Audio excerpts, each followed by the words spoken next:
Congresswoman Jasmine Crockett isn't holding back. After Attorney General Pam Bondi appeared on Fox News with what Crockett calls a political threat, the Texas Democrat is fighting back with truth, with courage, and with a message that every American needs to hear. Thank you so much, Mr. Chairman. And I first just want to begin with a news alert. Guess what? Joe Biden is not the president anymore. So maybe we can move on. Maybe we can move into the present, because it seems like we are living in the past. And listen, these are not the good old days, you know, like you used to sit around and your grandparents would talk to you about what used to happen. What we need to be talking about is how we are going to legislate, because I think that some of my colleagues have confused what our jobs are. And I get that we're sitting in judiciary. And so it may seem as if we are here to be litigators, but we are here to be legislators, which means that we are supposed to be writing laws, not trying to have our own trials and determine whether or not something is true or not, or whatever the case is, or who should be sued, who shouldn't be sued. All I know is that a great American hero, a good senator out of New Jersey, said something to the effect yesterday as he was shattering the record for holding the floor, a record that had been held by another racist in this country. As he shattered that, he said something about the fact that this should not be about left versus right. It should be about right versus wrong. And I am going to tell you that I want us to focus on right versus wrong. The reason that we are struggling right now in this country as it relates to people not trusting agencies, honestly, a lot of it is because of elected leaders. Let me tell you, one of the things that the chairman and I actually agree upon, we don't agree on a lot, is that we both know that there has been a sharp incline as it relates to threats upon our lives. Regardless of what side of the aisle you sit on, we both know and agree that as sitting members of Congress, we both are enduring more death threats than anybody should in this country. And I believe that it is because of the divisive rhetoric, and it is because of the selective enforcement of things. And so when we have, and I'm gonna be clear, because I had remarks and I'm going a whole other way. To have the sitting Attorney General go on, and I'm gonna call it faux news. I know some of y'all love it, but it's fake to me. To have her go on Fox News and to then decide that she wanted to send a threat to me, it was wrong. Because here it is, she is the highest law enforcement agent in this country, and people are watching and they are consuming this information, and they are believing that simply because I decided that I wanted to exercise my right to free speech, which I am not abridged from doing, that she then wanted to then politicize something that should not be politicized. I don't like Elon Musk. I'm gonna say it 50,000 times. I don't like him. I don't like that he going out there and he firing people. I think that he's a crook, because somehow the rest of us can't sit around and get whatever federal contracts we want. The rest of us can't sit around and get law enforcement and get them somehow ordained as federal law enforcement to protect him. The rest of us can't get our dealerships protected by the federal government. That is somebody that is operating above the law. For whatever reason, just because he has a lot of money, more money than everybody else. And yes, I am happy to see that on my birthday, which is what I said, there were peaceful protests around this world against him, because he is a problem.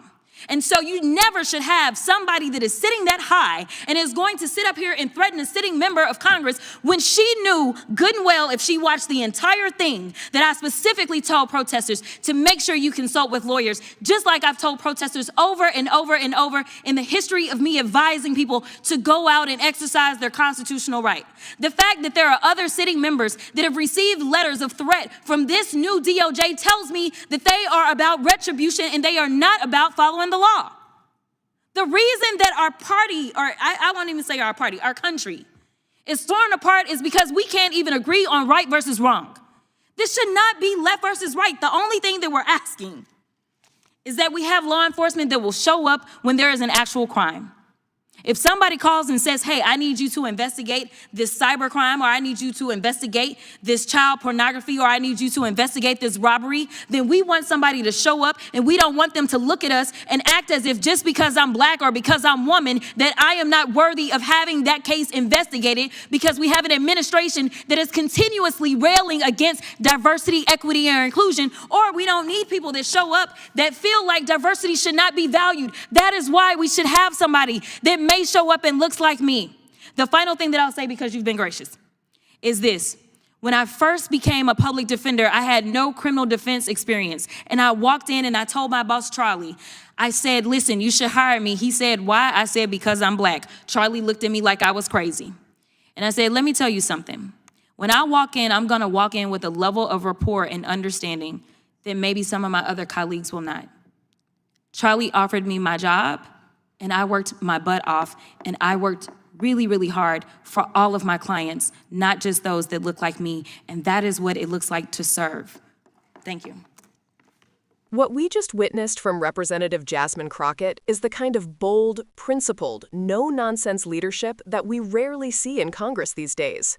In a moment when so many lawmakers shrink back from controversy, Crockett steps into it head-on, not because she wants attention, but because she understands that silence in the face of intimidation is complicity.